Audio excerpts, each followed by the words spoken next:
नमस्कार, जय जोहार। क्या आप भी गवर्नमेंट एग्जाम्स की तैयारी करना चाहते हैं? क्या आप भी मेमोरी टेक्निक्स और ट्रिक्स के जरिए बहुत ही कम समय में स्मार्ट स्टडी करना चाहते हैं? क्या आप चाहते हैं कि सीजी व्यापम टॉपर आपको पढ़ाए? तो डाउनलोड करिए योगेंद्र साहू क्लासेस ऐप। यहाँ 10 से अधिक गवर्नमेंट एग्जाम्स क्रैक करने वाले और सीजी व्यापम टॉप करने वाले योगेंद्र सर CGPSC और सीजी व्यापम के अंतर्गत होने वाले सभी एग्जाम्स की तैयारी कराएं। तो डाउनलोड करिए Yogendra Sahu classes app to be the best, learn from the best.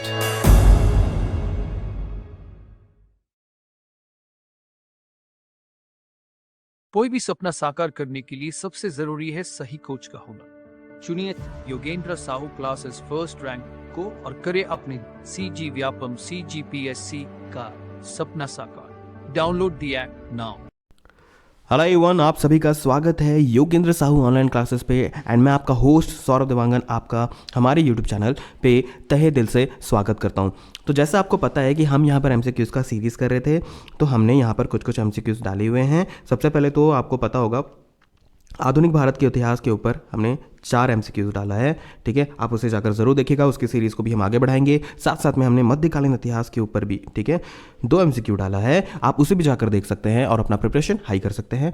और अभी तक हमने पॉलिटी के ऊपर भी एक डाला हुआ है MCQ, तो आप उसे भी जाकर देख सकते हैं। यहाँ पर हम सेकेंड पार्ट डाल रहे हैं और यहाँ पर हम थोड़ा चेंजेस कर रहे हैं। यहाँ पर हम चेंजेस ये कर रहे हैं कि हम यहाँ पर है ना टॉपिक बाय टॉपिक जाएंगे। तो यहाँ पर जैसे आप देख रहे होंगे टॉपिक क्या है, ब्रिटिश राज के शासनाधीन पारित अधिनियम और संविधान सभा तथा संविधान निर्माण प्रक्रिया, इसकी ये 2 टॉपिक के ऊपर यहाँ पर डिस्कस करेंगे और यहाँ पर जितने भी MCQs होंगे ना उसको सॉल्व करेंगे, ठीक है। तो देखिए मैं आपको यहाँ पर MCQs का इंपॉर्टेंस समझाना चाहता हूँ। मेन जो है ये आपको इंपॉर्टेंस समझना बहुत ज़रूरी है, ठीक है। क्या होता है, जस्ट लाइक मान लेते हैं, एग्जाम्पल आपको दे रहा हूँ। आपने है ना यूट्यूब से है ना तलवारबाजी सीख लिया, जस्ट एग्जाम्पल है, ठीक है। आपने तलवारबाजी सीख लिया, ये तलवार हम यहाँ बना देते हैं, ये हमने तलवार ऐसा कुछ बना दिया, ये तलवार हो गया, ठीक है। ऐसे ही कुछ होता होगा तलवार, ठीक है। तो आपने तलवारबाजी सीखा, 1 महीने आपने अच्छे बेहतरीन तरीके से क्या किया, 1 महीने प्रॉपर ट्रेनिंग किया। उसके बाद क्या होता है, आप बोलते हैं कि अब मैं जाके क्या करूँगा, युद्ध लड़ूंगा या कॉम्पिटिशन लड़ूंगा। लेकिन जब आप कॉम्पिटिशन में जाते हैं तो आप देखते हैं कि आपको बहुत कुछ और सीखने की ज़रूरत थी। मतलब मेन क्या था कि आपने तो टैक्टिक्स सीख लिया था, लेकिन अपोनेंट के साथ कैसे खेलना है वो वाले टैक्टिक्स आपने ढंग के तरीके से नहीं सीखा था। आपने सेल्फ प्रैक्टिस सही तरीके से किया था, ठीक है, जिसके कारण आप हो सकता है हार जाएं, ठीक है। तो पॉइंट मैं आपको यहाँ पर क्या समझाना चाहता हूँ कि आपने तो सेल्फ सीखा हुआ है, लेकिन अभी तक आपने मेन लड़ाई नहीं लड़ी है। वो मेन लड़ाई लड़ना सीखना बहुत ज़रूरी है, वो प्रैक्टिस बहुत ज़्यादा ज़रूरी है, ठीक है। तो इस प्रैक्टिस को आप कैसे करोगे, 2 तरीके से कर सकते हो। पहला तो आपको MCQs ज़्यादा से ज़्यादा सॉल्व करना है। थ्योरी तो आप कर रहे हो, लेकिन MCQs को सॉल्व करो, तभी आपका कॉन्फिडेंस बहुत ज़्यादा हाई हो जाएगा, ठीक है। जितना ज़्यादा हो सके MCQs को सॉल्व करो। जैसे हम यहाँ पर इसी यूट्यूब चैनल पर, योगेंद्र सर के यूट्यूब चैनल पर बहुत सारे MCQs ला रहे हैं। उसके अलावा आपको एक और चीज़ करना है, आप कर सकते हैं टेस्ट सीरीज़ आप दे सकते हैं। टेस्ट सीरीज़ देना बहुत इंपॉर्टेंट है। अगर आप टेस्ट सीरीज़ देंगे ना, ठीक है, तो उसमें क्या होता है एग्जैक्टली जैसे आपके एग्जाम में क्वेश्चंस आएंगे ना, वैसे ही टाइप के सारे क्वेश्चंस होते हैं, ठीक है। और वैसे ही मतलब टाइमर सारा चीज़ होता है। तो आपका क्या होगा, अगर आप उसको बार बार देंगे ना, तो आपका प्रैक्टिस और आपका कॉन्फिडेंस, प्रैक्टिस आप जब करोगे तो आपका कॉन्फिडेंस बढ़ेगा। हाँ यार, ये मुझे आता है, ये मेरा मतलब एक फ्लो पे बैठ रहा है। जब आप एग्जाम पे जाओगे तो वही आपकी हेल्प करेगा, ठीक है। तो ये मेरे को लगता है कि सबसे ज़्यादा इंपॉर्टेंट है। आपको क्या करना है, MCQ सॉल्व करना है और टेस्ट सीरीज़ देना है। तो जैसे आपको पता होगा कि SI का भी टेस्ट सीरीज़ अवेलेबल है योगेंद्र साहू ऑनलाइन क्लासेस पे। एंड जैसे आपको पता है 29 जनवरी को, ठीक है, 29 जनवरी को ये SI का एग्ज़ाम होने वाला है। तो क्यों ना आप अपनी प्रैक्टिस उस टेस्ट सीरीज़ के हिसाब से रखिए, ठीक है, और ज़्यादा से ज़्यादा टेस्ट सीरीज़ दीजिए और उसके साथ साथ अपने प्रैक्टिस को भी हाई करिए, ठीक है। तो हम यहाँ पर 2 टॉपिक लेंगे, ब्रिटिश राज के शासनाधीन पारित अधिनियम और संविधान सभा तथा संविधान निर्माण प्रक्रिया, ठीक है। तो अगर आप इस चैनल पर नए हैं तो योगेंद्र साहू ऑनलाइन क्लासेस के यूट्यूब चैनल को ज़रूर सब्सक्राइब कीजिएगा। चलिए आगे बढ़ते हैं, पहले क्वेश्चन देखते हैं, ठीक है। निम्नलिखित में से किस अधिनियम के अंतर्गत भारतीय विधान परिषद को बजट पर बहस करने की शक्ति प्राप्त हुई थी, ठीक है। कौन कौन सा था, भारतीय परिषद अधिनियम 1861, भारतीय परिषद अधिनियम 1892, भारतीय परिषद अधिनियम 1909 या भारत शासन अधिनियम 1919। आगे देखते हैं। 1892 के भारतीय परिषद अधिनियम ने विधान परिषद के कार्यों में वृद्धि की, ठीक है। किसके अधिनियम में, 1892, ठीक है। इसके तहत बजट पर बहस करने की शक्ति दी गई, परंतु मतदान का अधिकार नहीं था। इस अधिनियम के तहत 6 दिन की पूर्व नोटिस पर कार्यपालिका से प्रश्न पूछने की अनुमति दी गई, परंतु पूरक प्रश्न पूछने का अधिकार नहीं था। कब? यहाँ पर आप देख पा रहे होंगे 1892। तो हमारा आंसर क्या होगा? सेकंड नंबर बी, भारतीय परिषद अधिनियम 1892। ठीक है, आगे बढ़ते हैं। आप तो समझ ही गए होंगे कि किस तरीके से हम कर रहे हैं। यहाँ पर मैं आपके लिए क्वेश्चन भी ला रहा हूँ, उसके साथ साथ आपके लिए यहाँ पर मैं सारे डिटेल्स भी ला रहा हूँ ताकि आपके अंदर कोई भी डाउट ना रह जाए। ठीक है, ओके, आगे बढ़ते हैं। ब्रिटिश भारत में सांप्रदायिक प्रतिनिधित्व की व्यवस्था निम्नलिखित में से किस अधिनियम द्वारा की गई थी? भारतीय काउंसिल अधिनियम, मार्लेमेंटो सुधार, ठीक है, ये भारतीय काउंसिल अधिनियम 1892 है। मार्लेमेंटो सुधार 1909, ठीक है। मॉन्टेग्यू चेम्सफोर्ड सुधार 1919। भारत सरकार अधिनियम 1935। आगे देखते हैं। भारतीय परिषद अधिनियम 1909, इसे क्या बोला जाता है? मॉर्ले मिंटो सुधार, ठीक है, याद रखिएगा, द्वारा ब्रिटिश भारत में सर्वप्रथम सांप्रदायिक प्रतिनिधित्व की व्यवस्था की गई, ठीक है, जिसके अंतर्गत मुसलमानों के लिए पृथक निर्वाचन मंडल का प्रावधान किया गया। किसके जरिए? भारतीय परिषद अधिनियम 1909, ठीक है, जिसे क्या बोला जाता है? मॉर्ले मिंटो सुधार 1909। चलिए आंसर ढूंढते हैं, यहाँ पर क्या है? यहाँ पर है बी नंबर का आंसर है मॉर्ले मिंटो सुधार 1909, ठीक है। आगे देखते हैं। उससे पहले मैं आपको बोलूँगा कि देखिए, अगर आप मेरे वीडियो को देख रहे हैं तो मैं आपको एडवाइस करूँगा 1.5, 1.75 या अगर हो सके तो यार 2x में भी देखो। मैं आपको बता रहा हूँ, बड़ा मज़ा आएगा आपको, ठीक है, फटाफट सारा चीज़ कंप्लीट हो जाएगा। मैं चाहता हूँ कि आपका जो प्रीशियस टाइम है ना, वो उसका मतलब नुकसान ना हो। यहाँ पर आप सारी चीज़ें सीखें, उसके बाद बाकी अपने पढ़ाई भी आप लगें। हर दिन तो हम MCQs की सीरीज़ डाल ही रहे हैं, ठीक है। तो कोशिश करिएगा कि 1.5 से लेकर 2x तक अगर आप कर सकते हैं तो कर लीजिए, ठीक है, ओके। निम्नलिखित में से किस एक अधिनियम द्वारा भारत के संघीय न्यायालय की स्थापना की गई? ठीक है, ऑप्शन देखते हैं। भारतीय परिषद अधिनियम 1861, भारतीय सरकार अधिनियम 1909, भारत सरकार अधिनियम 1919, उपयुक्त में से कोई नहीं। चलिए इसका डिटेल देखते हैं। भारत में संघीय न्यायालय की स्थापना अक्टूबर 1937 को भारत सरकार अधिनियम 1935 के अंतर्गत की गई थी, ठीक है। अब आप कंफ्यूज मत होना, कब स्थापना हुआ था? 1937 में हुआ था, लेकिन किस अधिनियम के जरिए हुआ था? भारत सरकार अधिनियम, ये भारत सरकार अधिनियम 1935 के अंतर्गत हुआ था, है ना। तो 37 और 35 में कंफ्यूज नहीं होना, ये तो अधिनियम है ना, ठीक है। इसके प्रथम मुख्य न्यायाधीश सर मॉरिस ग्वेयर थे, ठीक है, मॉरिस ग्वेयर, ठीक है। उपयुक्त दिए गए विकल्पों में भारत सरकार अधिनियम 1935 नहीं होने के कारण विकल्प डी सही उत्तर है। तो देखिए यहाँ पर विकल्प डी तो चलिए यहाँ पर उपयुक्त में से कोई नहीं, क्योंकि यहाँ पर 35 नहीं दिया हुआ है। लेकिन हमको याद क्या रखना है, कौन सा था? संघीय न्यायालय की स्थापना कब हुई थी? 1937 में भारत सरकार अधिनियम 1935 के जरिए हुई थी। तो चलिए यहाँ पर तो हम देख लेते हैं, ये हमको आंसर मिल गया, ठीक है। भारत का संघीय न्यायालय निम्नलिखित में से किस वर्ष में स्थापित हुआ था? अभी हम देख के आए हैं, तो हमारा आंसर क्या होगा? 1935, ठीक है। तभी कोई अपन ऑप्शन देख लेते हैं। 1946 भी दिया हुआ है, 1937 भी दिया हुआ है। अच्छा, वर्ष बोल रहा है, सॉरी, देखिए मैं यहाँ पर खुद गलती कर रहा हूँ, लेकिन कोई बात नहीं। 1937 ये वर्ष की बात हो रही है, तो 1937 होगा, ठीक है। देखिए मैंने यहाँ पर गलती किया ना, वैसे गलती आप मत कीजिएगा, ठीक है। आप यहाँ देख लेते हैं। भारत में संघीय न्यायालय की स्थापना 1937 को भारत सरकार अधिनियम 1935 के अंतर्गत की गई थी। उसी को मैंने डिटेल को यहाँ पर फिर से डाल दिया है ताकि आपको डाउट ना रहे। ये इसको काट दीजिएगा, ठीक है, इसको काट दीजिएगा, ये यहाँ नहीं है क्योंकि डिटेल्स यहाँ पर डालना था, ठीक है। इसके प्रथम मुख्य न्यायाधीश सर मॉरिस ग्वेयर थे। तो ये कब हुआ था? 1937। तो आंसर क्या होगा? आंसर होगा 1937, ठीक है। ये बी लिखा हुआ है बट ये सी होगा, ठीक है। तो 1937 हमको ऑप्शन पे ध्यान देना, 1937। केंद्र में द्वैत शासन किस अधिनियम के अंतर्गत स्थापित किया?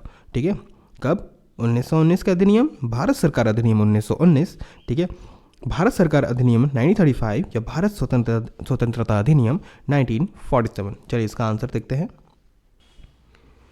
भारत सरकार अधिनियम 1935 के अंतर्गत केंद्र में द्वैत शासन एक नए अखिल भारतीय संघ की स्थापना तथा प्रांत में द्वैत शासन व्यवस्था को समाप्त करने का प्रावधान किया गया। प्रांतों में द्वैत शासन का उपबंध 1919 के अधिनियम द्वारा किया गया था। केंद्र के द्वैत शासन के तहत संघीय विषयों को दो भागों में बांटा गया है, आरक्षित रिजर्व्ड और हस्तांतरित विषय ट्रांसफर्ड सब्जेक्ट। तो क्या होगा, भारत सरकार अधिनियम 1935 के अंतर्गत केंद्र में द्वैध शासन एक नए अखिल भारतीय संघ की स्थापना। ठीक है, ये हमको समझ में आ गया। तो यहाँ पर आंसर क्या होगा हमारा, एक मिनट।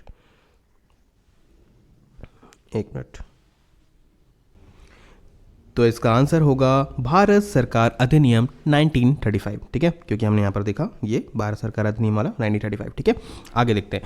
भारत सरकार अधिनियम 1919 के अंतर्गत भारतीय विधायिका का अंतिम निर्वाचन किस वर्ष में आयोजित किया गया था?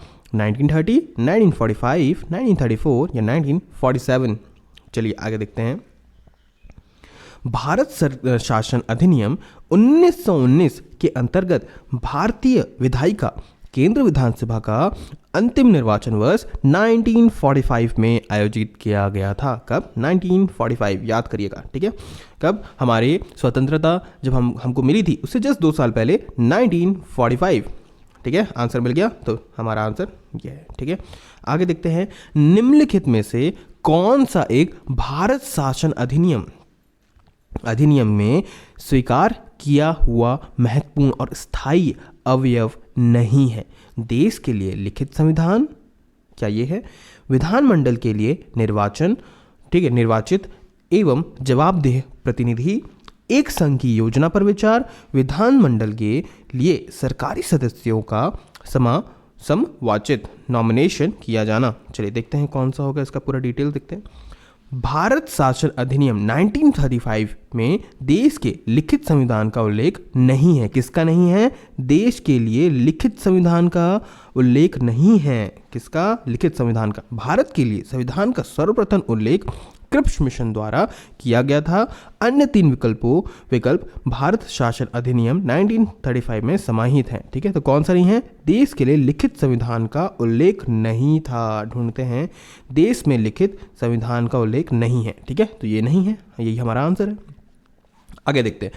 निम्नलिखित का गवर्नमेंट ऑफ इंडिया एक्ट क्यों महत्वपूर्ण है? ठीक है, ये निम्नलिखित मतलब 1935 का गवर्नमेंट ऑफ इंडिया एक्ट क्यों महत्वपूर्ण है? ठीक है, यह भारतीय संविधान का प्रमुख स्रोत है। इसके द्वारा भारत को स्वतंत्रता मिली। ठीक है, इसमें भारत विभाजन उल्लेखित है। ठीक है, इसके द्वारा रियासतें समाप्त हुई। चलिए देखते हैं इसका डिटेल्स। भारत का वर्तमान संवैधानिक ढांचा बहुत कुछ 1935 के भारत शासन अधिनियम पर आधारित है।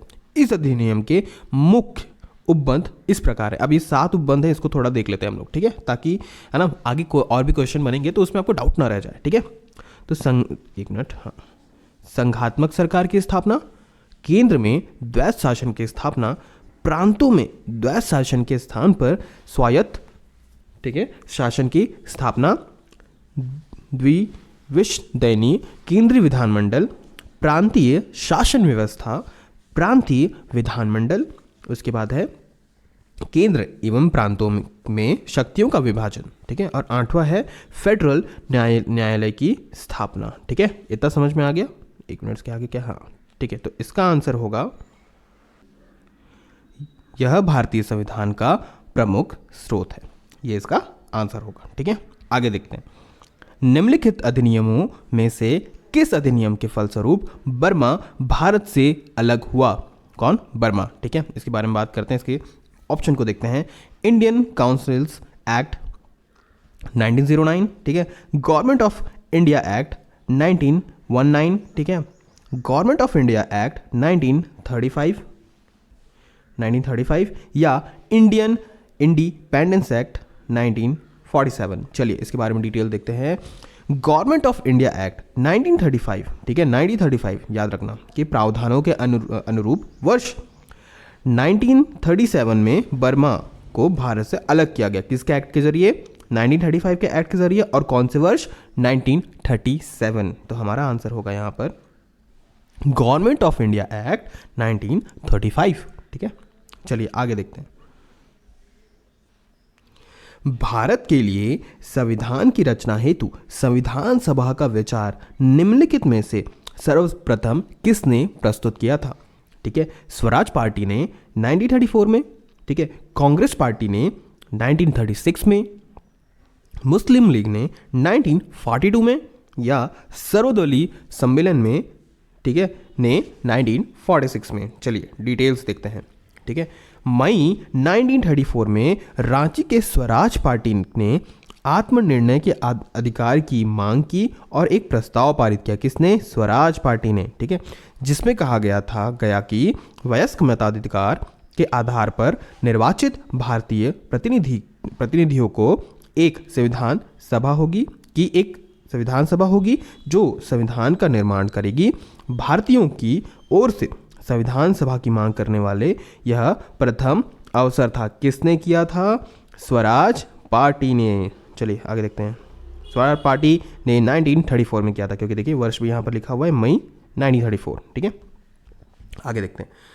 स्वतंत्रता के पूर्व के दिनों में प्रारंभ में किसने संविधान निर्मात्री सभा का विचार प्रस्तुत किया था? M.N.. Roy, B.R. Ambedkar, Annie Besant के बारे में तो आप जानते ही होंगे, ठीक है, या जवाहरलाल नेहरू, ठीक है। चलिए इसके बारे में डिटेल देखते हैं। वर्ष 1934 में ही भारत में संविधान निर्मात्री सभा का विचार M.N. रॉय, ठीक है, विचार दिया। तो राय देते हैं ना, राय विचार दे रहे हैं। किसने दिया? राय ने दिया, ठीक है, विचार दिया, ठीक है। ऐसे याद करेंगे आप, M.N. रॉय सर ने दिया था, ठीक है। तो विचार किसने प्रस्तुत किया था? राय देने वाले ही तो करेंगे, तो M.N. रॉय, ठीक है। क्योंकि हम योगेंद्र साहू ऑनलाइन क्लासेस के यूट्यूब चैनल पे हैं तो यहाँ पर ट्रिक्स की बातें तो करेंगे, है ना, ठीक है, ओके। एक निर्वाचित संविधान सभा द्वारा भारत के संविधान का निर्माण करने का प्रस्ताव किया गया था, ठीक है। अब देखते हैं। साइमन कमीशन द्वारा, भारत सरकार अधिनियम 1935 द्वारा, क्रिप्स मिशन द्वारा या ब्रिटिश कैबिनेट डेलीगेशन द्वारा, ठीक है। आगे देखते हैं। एक निर्वाचित संविधान सभा द्वारा, किसके द्वारा? एक निर्वाचित संविधान सभा द्वारा भारत के संविधान का निर्माण करने द्वितीय विश्व युद्ध के समाप्त होने के पश्चात का प्रस्ताव सर्वप्रथम क्रिप्स मिशन, ठीक है, 1942 द्वारा दिया गया था। किसने? Cripps mission 1942। हमारा आंसर होगा क्रिप्स मिशन द्वारा। किसके द्वारा? क्रिप्स मिशन द्वारा। चलिए आगे देखते हैं। कैबिनेट मिशन योजना के अंतर्गत संविधान निर्मात्री परिषद में प्रत्येक प्रांत को आवंटित सदस्य संख्या निर्धारित करने के लिए एक प्रतिनिधि कितनी जनसंख्या के अनुपात में था? ठीक है, 8 लाख व्यक्ति, 12 लाख व्यक्ति, 10 लाख व्यक्ति या 15 लाख व्यक्ति। आगे देखते हैं। कैबिनेट मिशन वर्ष 1946 में भारत आया था। मिशन ने अपनी रिपोर्ट में संविधान सभा के गठन का एक सूत्र प्रस्तुत किया था, जिसके आधार पर संविधान सभा निर्वाचित होनी थी और प्रांतों का प्रतिनिधित्व, ठीक है, जनसंख्या के आधार पर होना था। इसके तहत मोटे तौर पर प्रति 10 लाख व्यक्ति, कितने? 10 लाख, ठीक है, 10 लाख पीपल, ठीक है, 10 लाख, ठीक है, के ऊपर एक प्रतिनिधि के निर्वाचन की व्यवस्था प्रस्तावित थी। किसके? 10 लाख व्यक्ति के ऊपर, तो 10 लाख, 10 लाख पीपल, तो 10 लाख व्यक्ति होगा, ठीक है। आगे देखते हैं। इन व्यक्तियों में से कौन कैबिनेट मिशन के सदस्य नहीं था? देखते हैं। William Wood, Pethick Lawrence, Stafford Cripps या A.B. अलेक्जेंडर। आगे देखते हैं। कैबिनेट मिशन मार्च 1946 में भारत पहुंचा।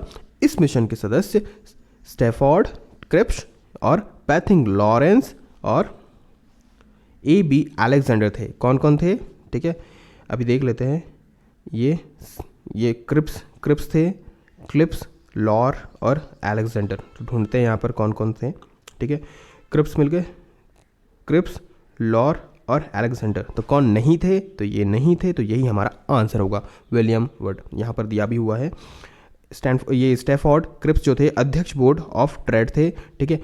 ये थे जो अपने पैथिक लॉरेंस थे, वो भारत के सचिव थे, और A.B. अलेक्जेंडर नौसेना मंत्री थे, ठीक है। तो हमारा आंसर तो वैसे हमको मिल गया, विलियम वुड, ठीक है। आगे देखते हैं। 1946 में निर्मित अंतरिम सरकार में कार्यपालिका परिषद के उपसभापति थे Jawaharlal Nehru, doctor S. Radhakrishnan, C. Rajagopalachari या डॉक्टर राजेंद्र प्रसाद। चलिए देखते हैं इसका आंसर क्या होना चाहिए डिटेल्स पे। 24 अगस्त 1946 को अंतरिम राष्ट्रीय सरकार की घोषणा इस व्यवस्था के साथ की गई कि अंतरिम सरकार 2 सितंबर 1946 को कार्यभार संभालेगी। वायसराय इसमें कार्यपालिका सदस्य का पदेन अध्यक्ष, ठीक है, अध्यक्ष था, ठीक है, तथा ये अध्यक्ष था तथा जवाहरलाल नेहरू को उपाध्यक्ष या उप सभापति बनाया गया था। किसे? जवाहरलाल नेहरू जी को, ठीक है। तो आंसर होगा हमारा ए, जवाहरलाल नेहरू। आगे देखते हैं, भारत के संविधान का प्रारूप तैयार करने वाली संविधान सभा के सदस्यों को ब्रिटिश संसदों द्वारा नामित किया गया था, गवर्नर जनरल द्वारा नामित किया गया था, विभिन्न प्रांतों की विधानसभाओं द्वारा चुना गया था, भारतीय राष्ट्रीय कांग्रेस और मुस्लिम लीग द्वारा चुना गया। अभी देखते हैं इसका डिटेल। संविधान सभा के सदस्यों का निर्वाचन प्रांतीय विधानसभाओं के सदस्यों द्वारा अप्रत्यक्ष, किसके द्वारा? प्रांतीय विधानसभाओं के, आंसर मिल गया हमको, प्रांतीय विधानसभाओं के सदस्यों द्वारा अप्रत्यक्ष निर्वाचन के आधार पर हुआ था, न कि सार्वभौम वयस्क मताधिकार के आधार पर प्रत्यक्ष, ठीक है, प्रत्यक्ष निर्वाचन द्वारा, ठीक है, संपत्ति और शैक्षणिक योग्यता के आधार पर मताधिकार प्रदान किया गया। सभी को मताधिकार प्राप्त नहीं था, ठीक है। तो आंसर हम लोग का क्या है? प्रांतीय विधानसभाओं के सदस्यों द्वारा। तो आंसर ढूंढते हैं हम लोग यहाँ पर, ठीक है, विभिन्न प्रांतों के विधानसभाओं द्वारा, ठीक है, ये हमको आंसर मिल गया, ठीक है। ओके, आगे देखते हैं। संविधान सभा के चुने हुए स्थायी अध्यक्ष कौन थे? संविधान सभा के चुने हुए स्थायी अध्यक्ष कौन थे? Doctor B.R. अम्बेडकर, डॉक्टर सच्चिदानंद सिन्हा, डॉक्टर राजेंद्र प्रसाद, S. राधाकृष्णन। चलिए देखते हैं आगे क्या होगा। इसका डिटेल है, 11 दिसंबर 1946 को संविधान सभा ने राजेंद्र प्रसाद को निर्विरोध संविधान सभा के स्थायी अध्यक्ष के रूप में निर्वाचित किया। किसे? डॉक्टर राजेंद्र प्रसाद। संविधान सभा की प्रथम बैठक की अध्यक्षता किसने की थी? डॉक्टर राजेंद्र प्रसाद, डॉक्टर भीमराव अंबेडकर, डॉक्टर सच्चिदानंद सिन्हा या मौलाना अबुल कलाम आज़ाद, ठीक है। 9 दिसंबर 1946 को संविधान सभा का प्रथम बैठक की अध्यक्षता अस्थायी अध्यक्ष डॉक्टर सच्चिदानंद सिन्हा ने की थी। किसने की थी? डॉक्टर सच्चिदानंद सिन्हा, ठीक है। प्रथम बैठक की अध्यक्षता सच्ची बोलने वाले को ही तो करवाएंगे, ठीक है। सच्ची बोलना मतलब सच बोलने वाले इंसान को, ठीक है। तो कौन थे? सच्चिदानंद सिन्हा, ठीक है। आगे देखते हैं। तो यहाँ पर अगला क्वेश्चन है, संविधान सभा के प्रथम मनोनीत उपसभापति कौन थे? टी कृष्णामाचारी या वी कृष्णामाचारी या SC मुखर्जी या फ्रैंक एंथोनी? इसके बारे में डिटेल देखते हैं। संविधान सभा के प्रथम अस्थायी उपसभापति उपाध्यक्ष फ्रैंक एंथोनी थे। कौन थे? Frank Anthony. तो देखिए हमको यहाँ पर आंसर मिल गया फ्रैंक एंथोनी, बट तब भी हम आगे डिटेल पढ़ेंगे, ठीक है।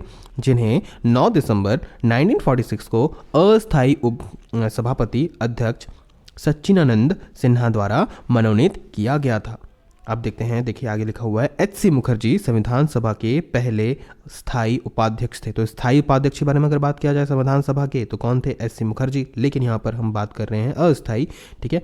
तो वो कौन थे पहले? वो थे फ्रैंक एंथोनी, ठीक है। ये फ्रैंक एंथोनी, ठीक है। आगे देखते हैं, संविधान सभा का प्रथम बैठक कब हुई थी?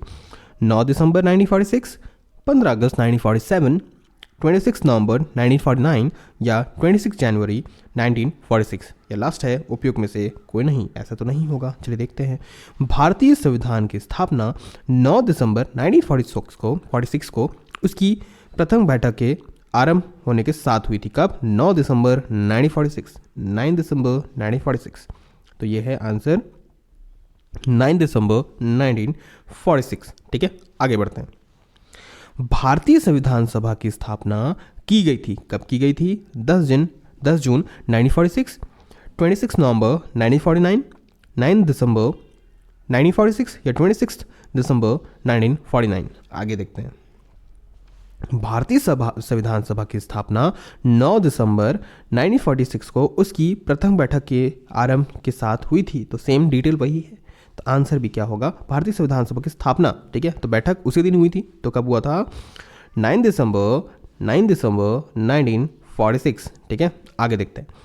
भारत को एक संविधान देने का प्रस्ताव संविधान सभा द्वारा पारित किया गया था। ठीक है, कब किया गया था? जनवरी 22, 1946, फरवरी 22, 1947, जनवरी 22, 1947 या जुलाई 26, 1947 सॉरी। ठीक है, आगे देखते हैं इसका आंसर क्या होगा। 22 जनवरी 1947 को संविधान सभा द्वारा भारत को एक संविधान देने का उद्देश्य प्रस्ताव पारित किया गया।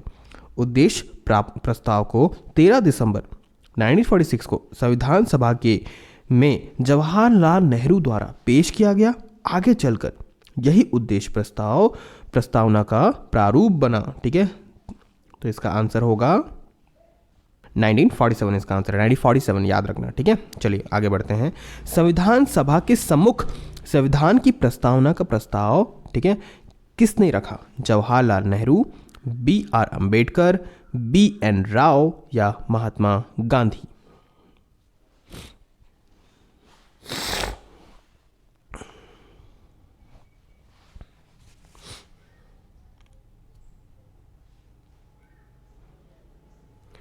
तो इसका आंसर होगा ये जनवरी 22, 1947। ठीक है, तो चलिए आगे बढ़ते हैं। संविधान सभा के सम्मुख संविधान की प्रस्तावना का प्रस्ताव किसने रखा? जवाहरलाल नेहरू, BR अंबेडकर, BN राव या महात्मा गांधी? आगे देखते हैं। 22 जनवरी 1947 को संविधान सभा द्वारा भारत को एक संविधान देने का उद्देश्य प्रस्ताव पारित किया गया।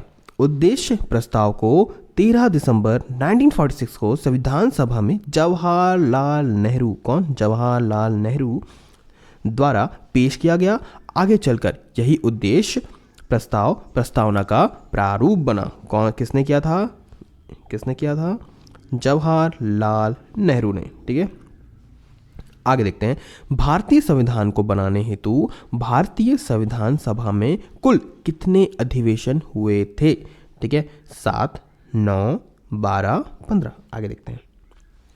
भारतीय संविधान के निर्माण में संविधान सभा को 2 वर्ष 11 माह एवं 18 दिन का समय लगा था। कितना? 2 वर्ष 11 माह और 18 दिन। ठीक है, 2, 11, 18। ठीक है, दिन का समय लगा था और इस दौरान इसके कुल 11 अधिवेशन हुए थे। हमको तो ऑप्शन में कहीं पर 11 नहीं दिखा। आगे देखते हैं। कुल अवधि 165 दिन हुए थे। 11वें अधिवेशन के अंतिम दिन 26 नवंबर 1949 को संविधान को अंगीकृत किया गया था।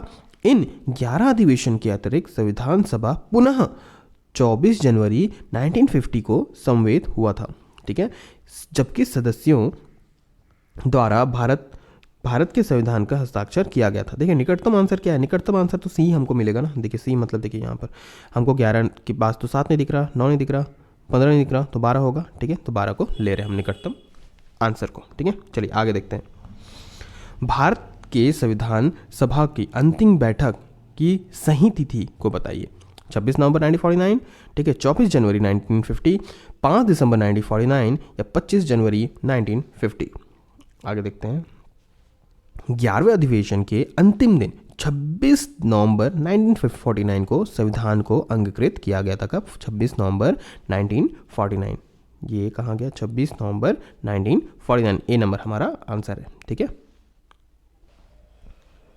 अगला क्वेश्चन है, भारत के संविधान के निर्माण में संविधान सभा को कितना दिन लगा था? अभी हमने देखा था ना, 2, 11, 18। इसको याद करने का टेक्निक है 2 का 4 गुना कितना है? 8। ठीक है, उसके बाद क्या है? 3 बीच में 1 1 1 डाल देना। ठीक है, तो 1 2 3 4 4 गुना हो गया तो 8 हो गया 2। ठीक है, ऐसा करके याद करना। ठीक है, कुछ ठीक है। 2 वर्ष 11 महीना 18 दिन, 3 वर्ष 4 माह 14 दिन, 2 वर्ष 7 माह 23 दिन या 3 वर्ष 11 माह 5 दिन? आगे देखते हैं। भारतीय संविधान के निर्माण में संविधान सभा को 2 वर्ष 11 माह और 18 दिन का समय लगा था और इस दौरान इनके कुल 11 अधिवेशन मतलब कुल अवधि 165 दिन हुए थे। ठीक है, तो आंसर है हमारा 2 वर्ष 11 माह 18 दिन। भारतीय संविधान के निर्माण के समय संवैधानिक, ठीक है, सलाहकार कौन थे? Doctor BR Ambedkar, doctor Rajendra Prasad, BN Rao या KM मुंशी जी? चलिए देखते हैं। भारतीय संविधान के निर्माण के समय बेनेगल नरसिंह राव, कौन?